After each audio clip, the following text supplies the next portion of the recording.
All right, Igor, welcome back. You've been here before. Today we're going to talk about market. We're going to talk a lot about real estate. We're now in the summertime. There's a lot going on. July is around the corner, August, September. So we're now in the really hot. I think we had a really hot summer this upcoming summer. I'll tell you that.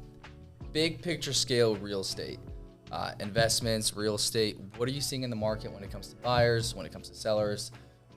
What are your thoughts on what's going on in the market right now and where the market is trending when it comes to just numbers? Buy side, sell side, all that jazz. All right, numbers, guys. So summer usually, historically speaking, the springtime is the most equity gaining months for sellers. This spring, we had a little bit slower market because last fall was relatively a dead market, right? It was slow moving, very few listings, all of that. So this spring, we just started waking up, I'd say. But right now, we have 1 month of inventory. That's not a lot of inventory. No. That's very little inventory. So we're back to 1 month's inventory. The reason for it, why the sellers would have to sell. They don't have to sell. They refinance their properties at 3%, if not 2.5% interest rates. So they're thinking, well, how could I sell the property and lose this deal I have? Yeah. Right? It's hard. So they're kind of not going anywhere. So inventory is back to 1%. Multiple offers are up to 44%. So what it means is the house that is good, there is the 44% chance. No, 44% of them sell over asking. Okay, That's what it is. so on a, let's say from a macro to a micro scale, you have a client, they're looking for a home, let's say in Renton, maybe Redmond, they're in the value of 1.1 to 1.3 million. They find a house that they like, beautiful home for them and their family, a little bit older, grade 8, neighborhood, asking price is 1.2, right? How likely is it for that specific home to have multiple offers? 44% likely. Okay, so usually I always say in a simple manner, every buyer looking for the best home, right? Ask any buyer, what home do you want to buy? The best one.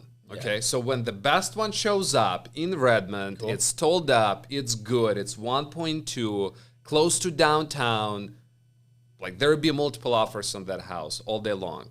Okay. Last year, it would have been 20 offers on that home. Today, 3 to 4. So 44% of them sold over asking. 1 month's inventory. Remember, not much inventory. Sellers don't have to sell. And I think coming back to the summertime, summer is usually a bit slower time. The weather is nice. People want to chill out. August, people go on vacation. I believe this fall, September, all the way till the end, we'll have a busy fall. Like it's still busy, it's somehow busy now. Yeah. But usually summer is slower for the reasons I just mentioned. Fall will be busy. Yeah. I know with kids being going out of school. So a lot of kids out of school, you're right. Families want a vacation, they want to relax, they want to hang out. I'm seeing with a lot of my clients right now multiple offers on pretty much everything, right? Any offer, any pre-approval packet that I sent to anyone that I work with, I called the listing agent and say, hey, Mr. and Mrs. Smith, they're fully approved through underwriting, and I'll ask, hey, is there anything unique about the property that we should be aware of for one, but for two, how competitive is our offer if they've already reviewed offers? And oftentimes, like I want to say these last 30 days, let's say, well, you're 1 of 5 or you're 1 of 4, we'll let you know. So we are definitely back in multiple offers, especially in King County, which is a big and deal. no surprise to this, guys. Again, like it's amount of multiple offers, right? So if last year this time we had 70% of homes sold over asking, today it's 44. The rates made its impact, right? But we have no inventory. None of it coming more to the market. Supply and demand. Like supply and demand, like it still takes 2 years to build the house. Like that hadn't changed and it's not gonna change anytime soon. No land, no nothing. So let's put numbers through perspective. I do believe it's a better time than the last year. Think about it this way. Today, talking about the house in Redmond for 1.2. Last year, that house was easily 1.7. Yep. 1.8. So you have a chance to buy real estate at a discount. At 3% interest rate, where was that house? 1.7? Or more. Or more. Today, at 6.5% interest rate, it's 1.2. So it's a lot heck of a easier to get that price today locked at this rate, and when rates go down, you refinance, sit on your couch, be like, Terrace, what's the rate I get? Instead of you act when the rates go down. If we have 3 offers on the property today, what'd be easier for you? Driving at houses, bidding be one of the 20 offers on these houses, or you simply refinances? I believe refinancing makes a lot more easier. Than and you capitalize on the better deal now, which is a big deal, right? You're going to get the better deal now. You get the house. You're not going to overpay. I like to say overpay, right? But that's kind of a moot point because a house is worth whatever someone's willing to pay for it, right? Yeah, so if you have 3 offers in the house today at 6.5 interest rate, think what that house would worth when it be 4.5 or 5% interest rate. Yep. How many offers would that be? Just think of that. So you have a chance to buy real estate on a discount today. Yes. Period. Yes, which is awesome. Talk to me personally, man, because I know you're doing a lot of stuff personally when it comes to business, when it comes to looking at purchasing other businesses, when it comes to real estate. I know you own a home, of course. When it comes to either building out a real estate portfolio, right, or when it comes to purchasing a business and capitalizing on the cash flow there and working the hours that you need to work in order to solidify the right relationship and grow there, tell me a little bit about like where your stance is on all that and kind of where you're headed and what your goals are. Yeah, look, I love real estate, and there are 2 things that we've been doing. I have a business partner. You can't do everything alone, right? And there are statistics like 75% of businesses that are successful usually have at least 2 partners, right? So my business partner helps me a lot with that. We look at cash flow in businesses, service industries, anything that ties with real estate, septic pumping, roofing, plumbing, all that we can get our hands on. It's kind of works like getting a business broker, looking at businesses. They give you all the numbers and spreadsheets, and it's all messed up and incorrect, So there is some of that too. But I was thinking about like, why am I doing this? To make more money, to buy more real estate. So right now, the mindset is also while we continue to look for a right property to purchase and the right deal to buy, why wouldn't we just go and buy more apartment complexes? Because if you make more money, the end goal is always real estate. Like real estate is just a no-brainer investment thing to own. And 3 to 5 years from now, you heard that the biggest wealth transfer in America, it makes sense. People are retiring. All these business owners that we run into, they are retiring. They're 60 years old. For how long are you going to keep on doing this, right? So I think the next 5 years, 5 to 10 years will be crucial to be in the game, to keep on looking, to be picking up real estate. It's a good time to be in the industry. Yeah. It's interesting. I was talking to a couple of family members of mine, and we're going over, hey, the cost of home right now is pretty expensive. Right? Yeah, for a lot of families, you need like oftentimes dual household incomes, unless you're self-employed, that are run a business or corporation, make a ton of money. It's tough even for the average family. You need a husband and a wife to both work in order to even qualify for a home loan. Now imagine where price points or homes are going to be in 10 years, in 15 years, in 20 years. There will always be more people than homes. And it seems like homes are continuously appreciating in value, right, the way they're going. That being said, do you think homes are going to continue going up in value consistently? Or do you think that at one point, maybe in 5 years, in 10 years, homes are going to slowly trickle down when it comes to value, or just stay at where where they're at? Because qualifying can only qualify for so much. What are your thoughts?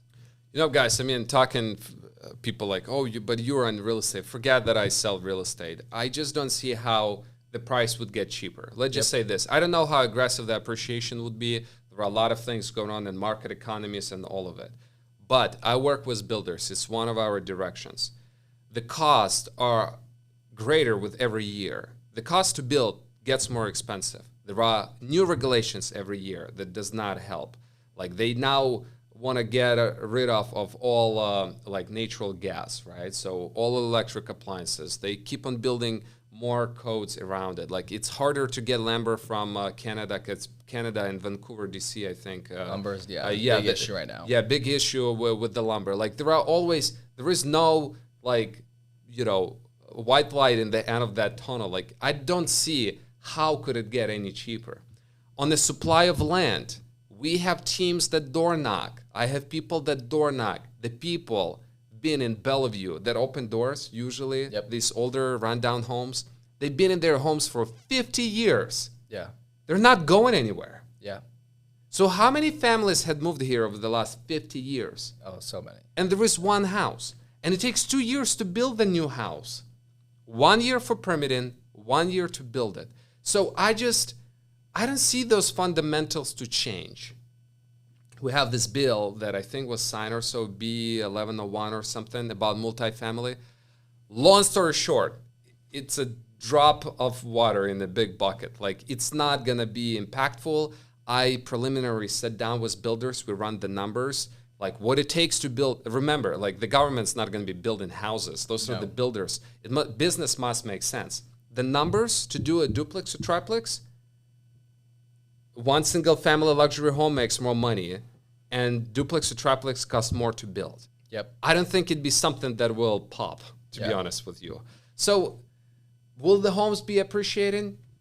I think so. Question back to you. When do you think the rates would go down to 5%? And when rates go down to 5 or 4.5, what do you guys think? Would the prices for real estate go up? I'm sure they will. Absolutely, yeah. And it's interesting with rates. Like, you had Fannie Mae that came out with a big article. They're saying, hey, look, we're anticipating rates to come down end of this year in 2023 or beginning of next year in 2024. There's a lot of talk on rate. We have CPI numbers that come out every single month. So the second inflation is under control in America, because right now it's out of control, really. The way that I see inflation, too, it's like, things are more expensive, but it's not just supply and demand. The way that I see it is you have the federal government printing trillions and trillions of dollars. Of course, your dollar is going to be worth less, right? Same thing with homes. The dollars was worth a lot more in value, in monetary value than, like, even now, 15 years ago. So homes were a little bit more cost efficient, so it's on a macro scale. If you look at everything, I think that if, let's say, you have a lot more families that want to go out and buy homes, right? And it's simply not affordable, and the banking world and system begins to realize it, I think they're just going to change terms. I think they're like, hey, look, if you can't afford a 30-year fixed rate mortgage, we're going to create a 40-year fixed rate mortgage or a 50-year fixed rate loan, right? Because buying a house is always the American dream. Yeah, but I think terms are definitely, as prices continue to go up, I think terms are going to shift. They're already starting to implement this in Cali. But that's the thing, guys. What's the main thing is not 30, 40, or 50 years. The main thing is that the rate is fixed. Yep. What else is fixed in this life? Nothing. Yeah. Yeah. But taxes go up. Everything goes up. But your mortgage rate is fixed. Yep. I bought my home. I had some credit challenge. Back then, when rates were 2.75, my deal was, I think you gave me like 3.25 because of my credit. But it's 3.25 fixed for 30 years. I don't care if it goes up, sideways. Yep. I can rent my house if I want to. Like, rent almost does not go down. And the thing is, like, you could be timing the market, thinking about, like, oh, how, what, and where. What do you get with rent? Like, nothing, completely nothing. So I wouldn't overthink it. I'd just be like, hey, if you don't own real estate, it's a no-brainer. I can't speak for the whole country. I'm talking about Washington. Texas, prices go down right now. I have people who move there, prices go down. But with what I see almost, I don't want to say it daily, on a weekly basis, amount of regulations that we get around new construction and any kind of real estate continue to increase, continue to make it tougher to build, we're not going to have enough supply to satisfy any demand. We need half of people be laid off, maybe to, I don't know. Affect the market, to affect the market. Like, it's, prices is going to go up, and when rates drop, prices will, first of all, definitely go up. Yeah. And Washington State's unique. Our economy is unique. So every state's a little bit different when it comes to how the market works, right? Like, our state, we have a ton of tech. Amazon, Google, Facebook, Microsoft, Apple. We have so much at Boeing, one of the largest employers in Washington State. We have so much tech. We have so much innovation. The port system's here, right? Import, export, $1 trillion industry. Everything's here. So we have a really unique economy, and we have a lot of people working. We have a lot of people moving to Washington State. We have people moving from all over the country and really out of country to Washington State. So we have a really, really, really strong economy. I don't think prices are going to go down really at all. I think that over the next 8 months, 12 months, 16 months, once rates come down, prices are definitely going to spike. They're going to continuously go up. Coding is going to shift around and change. I think that once we get like enough people, it's already pretty compact, but enough people in one city, they're going to start changing codes. They're going to say, hey, look, if you live on this street, you can tear your house down and put up a fourplex. Then you'll have more investors go in.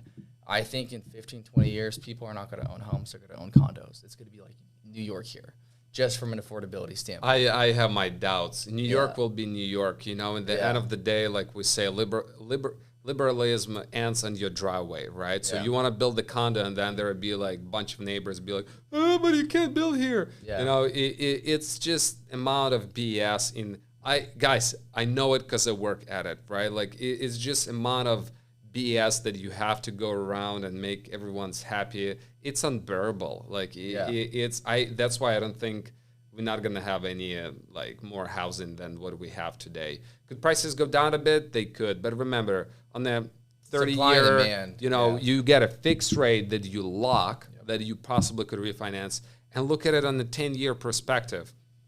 This area is pretty nice. The weather is nice, gets better every year. Economy is very nice. If you could see yourself living here in the next 10 years, just buy a house if you can afford it. If you can afford it now, I'd buy now and then later refinance. Because when that time will come, when you'll have 15 offers in the property, it's no fun to be in that market. I've done it. Yeah, I'm looking at homes right now for my kids.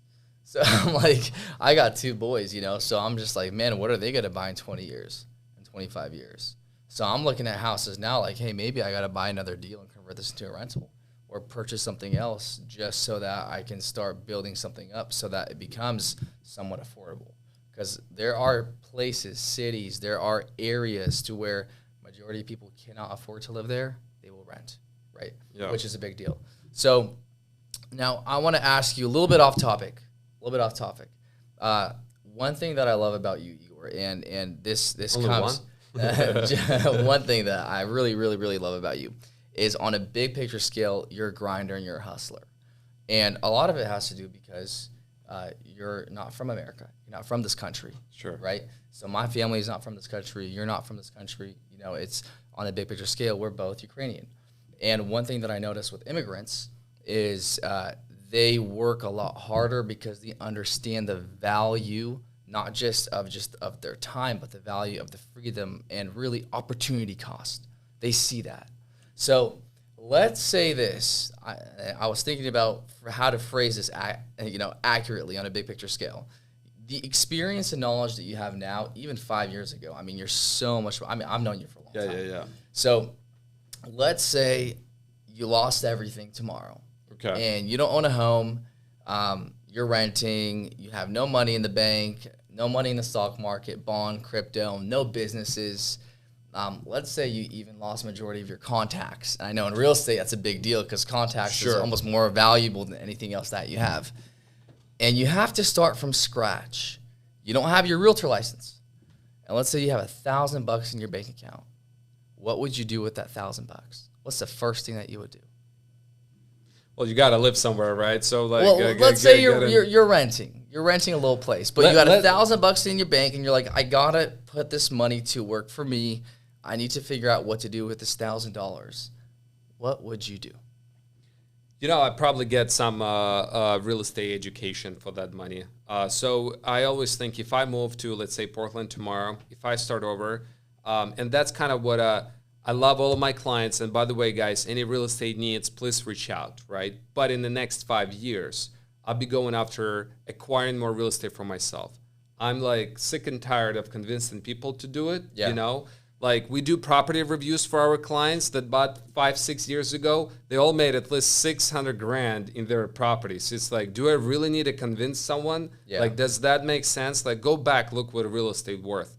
So for me, if I start over again today, I just go into acquiring multifamily, commercial deals, But you had $1,000. Yeah, So I spent $1,000 on the mentorship program on how to do it. And I spent, by the way, I spent more than 20 grand on different courses. And today, me and my partner will be finding the way for her to get up the speed. So I'll spend $1,000 on her get up to my speed, and us go out there and acquire real estate for the next 5 to 10 years, as much as we can, cash flowing deals. That'd be. But logistically speaking, you had $1,000. You have no license, so you spend $1,000 to get licensed. Screw license. No, I don't need license to acquire real estate. Okay. I need license to work with clients. I don't need license to acquire real estate. So $1,000, real estate education, getting that contact that will get me. I spend $1,000 on education. That will teach me how to get $100,000. Yeah. And I've done it over time once and once again. That would be my thing. So getting the knowledge, knowing what to do to move forward. Yeah. So to reiterate what you just said, right? And again, this is why I'm like, bro, I love hustlers. I love people that are like this. And oftentimes the majority of them are foreigners. What you said is crucial, right? Big picture scale. And I was thinking about this for a while, and I'm like, right, this is what I would do. You said exactly what I said, is you would invest into yourself. Correct. All day long. You would invest into yourself because you understand your own value. So you're like, hey, look, if I invest into myself, if I get this education, if I get 1, 2, 3 courses, I'm going to have the ability to learn to go and make the contacts that I have to make in order to get to where I want to be. And the goal is, of course, on your end is more real estate, right? Which is big picture. What's insane for me is a lot of people that I can't say I know now, but a lot of people that I knew, and even in this generation, even in Washington State, that are a little bit younger, they are so easy to go out and buy the next iPhone. They're so easy to go out and buy the next TV, and they're so easy to go out and purchase the next consumer product, but they don't spend any money on themselves, meaning investing into themselves in order for their knowledge base to grow. It's mind-boggling, dude. It's if I'll tell you guys, stats, it's insane. I don't care. If someone wants to buy an iPhone, go buy an iPhone. I couldn't care less. You know, it's whatever your thing is. I don't care about what you do, to be honest with you. I care what my family does. And if I go back, same to what you said 5 years ago, when you know how to make money and what makes money, market could be upside down. But when you know something, you already know it. And you could apply it in any different market and so on. So going back to, I spent that $1,000 on education to learn the next thing. And that's what we're actively doing right now. Done, and keep doing business around selling real estate. Next thing is, how do we learn how to acquire and keep real estate for ourselves? That's the next stage. That's what we're doing. I spent $1,000 on education on that. Whatever people buy, don't care. Yeah, cool. Well, that was the last of it. So I just wanted to have you back on, bro. Thank you for coming on. Mindset is huge. We got a lot going on. Oh, and the next video that we're going to do is going to be a little bit about attorneys. So we're going to go into that in a bit. Thank you guys for watching. We'll see you on the next one. See you guys.